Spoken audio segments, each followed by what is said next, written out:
Madam, salamat po sa bigay nyo. Ma'am, ano po yung mga ano nyo, tinatanim nyo? Susagin po. Tapos, ano pa po bang tinatanim?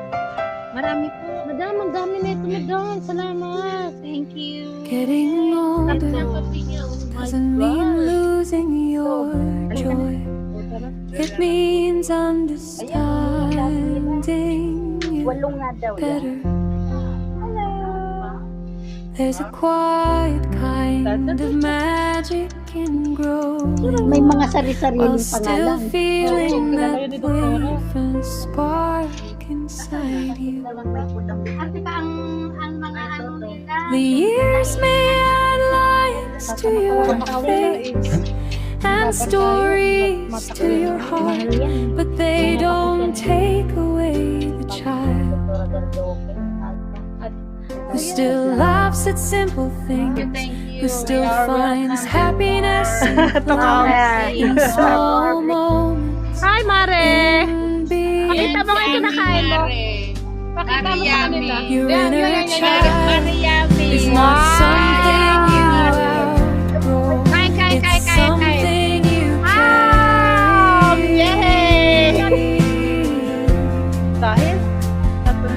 It reminds you how to smile without reason, how to enjoy without guilt, and how to live Walang laki mo naman. thinking everything. Laki-laki. So if you still like to play, laugh loudly, or find joy in simple things, don't hold back.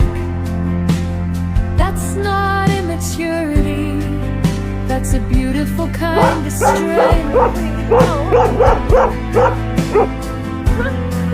Yes, Mare. Kamusta na ang asyenda mo, Mare? Ay, ang ganda na ng grabe ang asyenda mo, Mare. Ang laki-laki.